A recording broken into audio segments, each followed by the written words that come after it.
In front of me is TECNO Pova 6 Neo, and today I would like to show you how you can use voice recorder.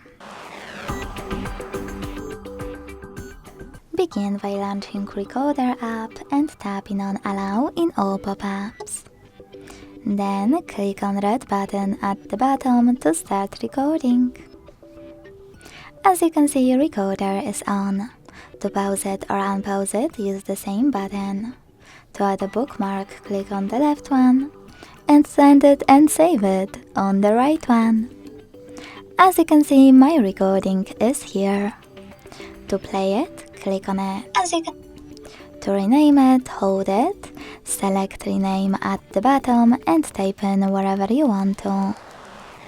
Then select save. If you want to get rid of it, you can hold it as well. And this time click on delete next to rename. Lastly, confirm your choice in the pop-up. Thanks so much for watching. If you enjoyed this video, leave a like, comment and subscribe. Bye!